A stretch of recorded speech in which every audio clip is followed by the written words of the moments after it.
moral economy. Nah, dari situ ada teori sintetis, teori adaptif, kemudian eh, secara tematik kita analisa dari Al-Mawardi dan Khaldun gitu kan. Muncullah si model political zakat gitu. Ya ada legislasi modelnya ini, administrasi, kemudian jurisdiksi dan model konstitusi gitu ya. Nah, model ini kemudian kami bawa ya untuk Delphi ANP gitu. Ya, jadi kami Lihat lagi kami sebelahnya, sebelumnya bintang. oke, Madam. Is clear, Madam? Oke, Oke. oke. Oke, jadi dari model ini kemudian kami bawa ke Delphi dan ANP gitu. Jadi dari legislasi ada 5 misalnya tentang kewajiban zakat, harta yang wajib zakat, integrasi zakat dan pajak ya, kemudian tadi apa penggunaan zakat sebagai public finance gitu ya, administrasi misalnya penunjukan lembaga zakat, jenis lembaga zakat, dan seterusnya gitu. Jadi ini ada 4 aspek dengan 15 indikator gitu. Jadi dari 4 aspek dan 15 indikator ini kami teruskan ke Delphi ANP gitu. Kami teruskan ke Delphi ANP, kami mulai dulu dengan Delphi validasi gitu kan. Dan kami temukan memang yang paling banyak ini ya di akademisi ya memang akademisi memang kadang ini ya punya perspektif ya, punya perspektif masing-masing. Nah ya akademisi lupa saya sampaikan ya, nggak perlu ya. Jadi ini ada 15 inti ya, ada 15 responden, 5 dari LAS ini, direktur-direktur lembaga zakat dan ada expert dari lembaga zakat, 5 dari BAS, ini direktur-direktur Badan Amil Zakat, ada yang dari daerah maupun dari pusat gitu ya. Kemudian akademis dan regulator ini ada dari beberapa kampus gitu ya. Dan dari apa Dirzawa, Direktorat Zakat dan Wakaf, Direktur Zakat dan Wakaf. Jadi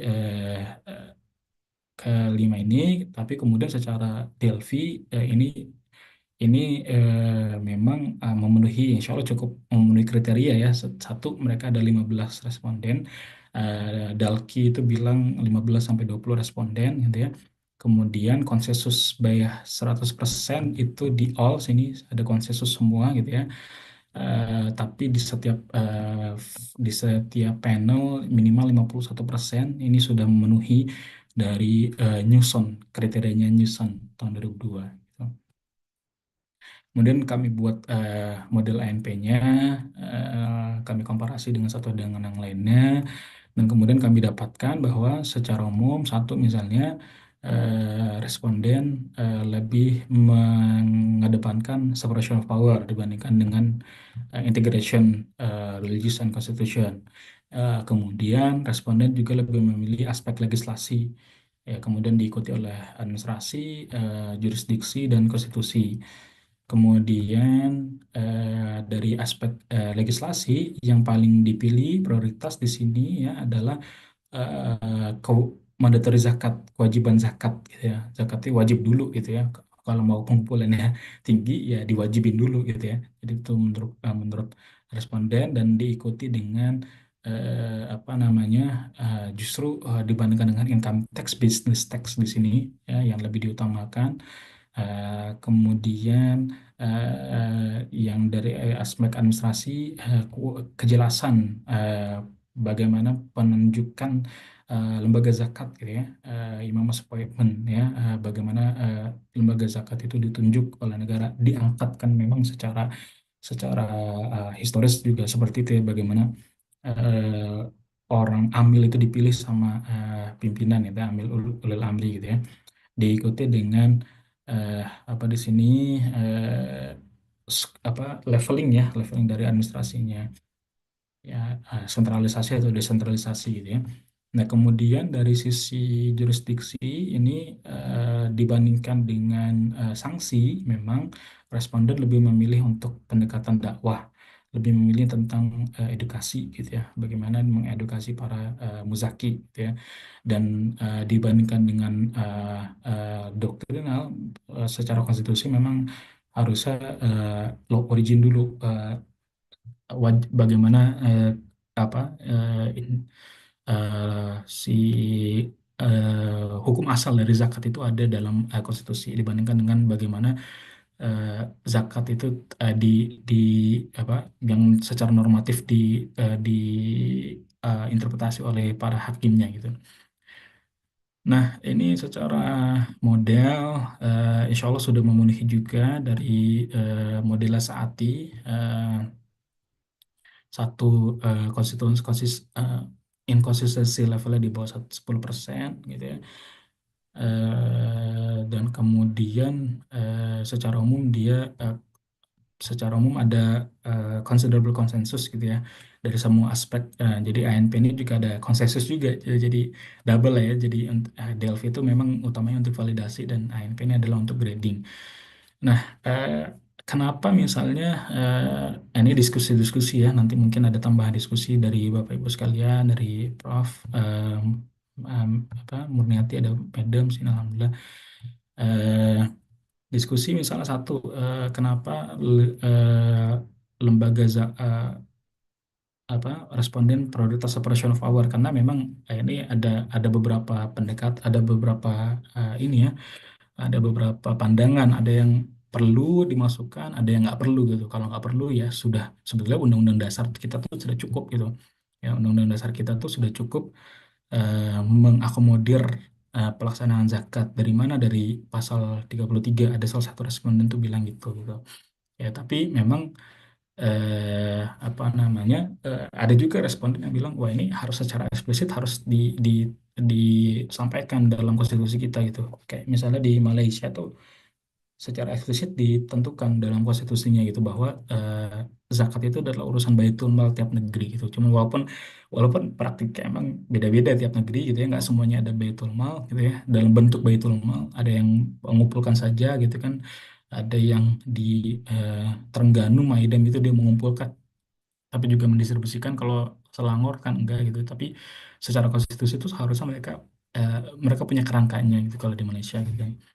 Dan ini yang membuat apa ya, perbedaan-perbedaan gitu ya. Nah, kemudian kenapa misalnya legislasi? Ya ini sekedar diskusi ya. Eh, Kalau kita mau bicara tentang penegakan hukum ya jelas dulu regulasi ya gitu ya. Eh, Apa hukumnya dulu, apa yang ditentukan, legislasinya dulu gitu ya. Ini beberapa contoh misalnya kayak misalnya ketika law and regulation are changing behavior, tingkah laku ketika COVID itu ada PPKM ya harus dijalanin PPKM kan, mau nggak mau harus ada. Jadi itu bentuk bagaimana, contoh bagaimana legislasi itu berperan penting, legislasi dan hukum itu berperan penting dalam satu perkara gitu ya. Nah, makanya dalam hal ini juga sejalan dengan indikator yang paling dipilih, diprioritaskan sama responden, itu adalah kebijakan wajib zakat gitu. Ya, jadi kalau misalkan kita bicara tentang legislasi wajib zakat dulu nih dalam apa bayar zakat ya, karena di lembaga gitu ya, karena itu dapat mengubah pengumpulan zakat gitu ya.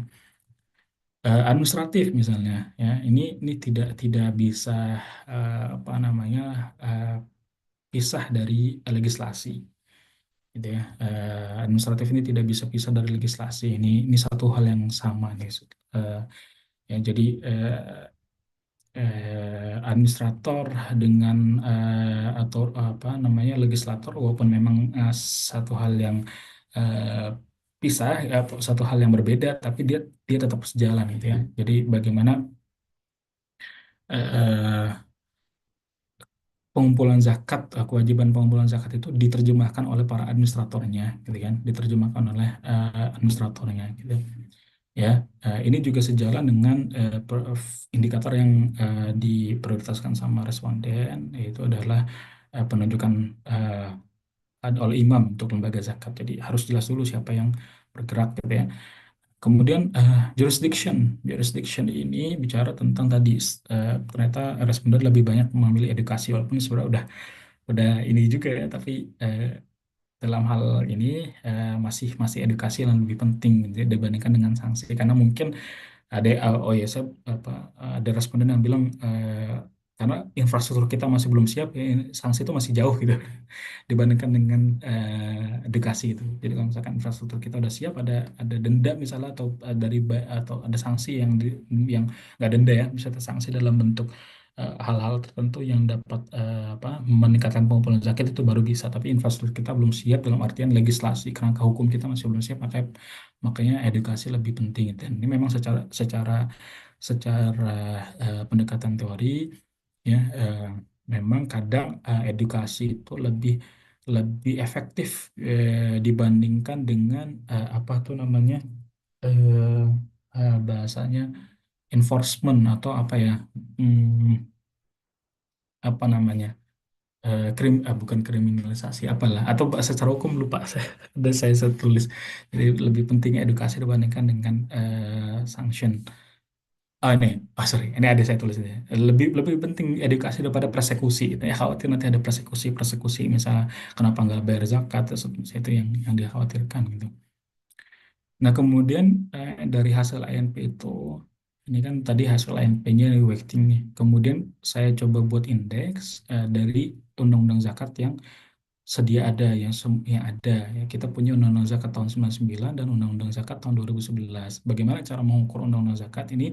Saya survei kepada para responden, survei, jadi berjalan deh via NP dan survei gitu ya, mengevaluasi responden ini. Jadi responden akan mengevaluasi secara umum, mereka menilai berapa Undang-Undang 99 nilainya gitu ya, dibandingkan dengan Undang-Undang 2011 ya. Secara umum responden melihat bahwa ada perubahan ya dari Undang-Undang 99 ini, nilainya kalau di total-total, dijumlah gitu kan semua, nilainya 0,561, dan Undang-Undang 2011 ini nilainya 0,667. Nah, ini yang kemudian saya teruskan dalam model JMM dan RDL. JMM untuk dalam dalam ini ada JMM yang apa namanya, yang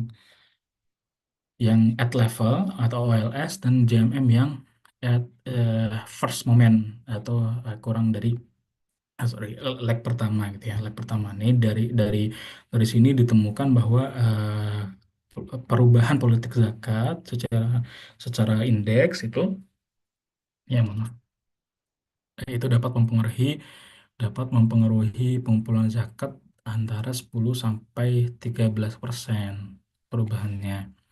Ya, tapi yang ditemukan kedua adalah memang makronya nggak signifikan terhadap pengumpulan zakat, kecuali ini ada satu nih, eh, apa, real effective exchange rate ya.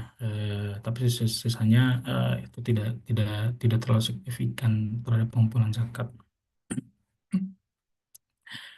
Eh, ini dari JMM ditemukan bahwa memang perubahan paling besar eh, pengumpulan zakat itu, ya, itu dari kalau secara kita bedah gitu, secara secara deskriptif gitu ya, itu perubahan paling besar dari undang-undang zakat itu dari political zakat di tahun 99 dan 2011. Itu yang paling besar adalah kontribusi dari aspek administrasi. Nah, itu yang membuat apa ya, aspek administrasi, pengumpulan zakat ya, pengaruh terhadap pengumpulan zakat itu masih ya relatif, masih 10% gitu ya. Kalau misalkan mungkin mungkin ya, dari Undang-Undang 99 ke 2011 misalnya ada perubahan dari legislasi, misalnya ada mandatory zakat policy atau apapun, ada integrasi zakat teks dan seterusnya, itu mungkin bisa jadi perubahannya cukup signifikan. Tapi karena yang banyak dibicarakan dalam Undang-Undang Zakat 2011 itu memang banyak bicara tentang administrasi ya, bagaimana las dan seterusnya itu kan, itu yang membuat mungkin analisa kami membuat si apa, pengaruhnya terhadap pengumpulan zakat per kapita itu tidak terlalu signifikan, antara 10 sampai 13% saja. Nah, kemudian kami teruskan kepada hasil ARDL. Ini kami dapati bahwa memang secara jangka panjang tidak ada signifikan, tapi dari hasil uji jangka pendek jangka panjang, ini sebenarnya ada hubungan jangka pendek dan jangka panjang, walaupun secara jangka panjang nggak ada pengaruhnya. Tapi kalau jangka pendek, kita lihat dari error correction di sini, error correction model ini 0,044 ya. Ini artinya ya, eh, jangka pendek pengaruh perubahan indikator dalam politik zakat indeks ini berpengaruh selama 22 tahun. Ya, jadi hitungnya adalah eh, 1/0,04 atau 22 tahun. Jadi kalau misalkan Undang-Undang 99 itu 22 tahun setelahnya baru berpengaruh, atau Undang-Undang 2011 22 tahun setelahnya itu baru berpengaruh. Berarti kalau 22 tahun setelahnya kan berarti 2033, sedangkan jangka jangka datanya itu hanya 30 tahun. Ini jadi salah satu limitation of study memang. Eh, jadi karena jangka waktunya pendek dan kelihatannya jangka pendeknya itu panjang gitu ya. Jadi kontribusinya kecil sekali gitu ya. 0,004% per tahun gitu ya untuk si politik zakat ini. Makanya dia take long time gitu ya. Pengaruhnya terus akan sangat lama, sekitar 22 tahun. Jadi mungkin itu yang menyebabkan si jangka panjang itu tidak tidak signifikan.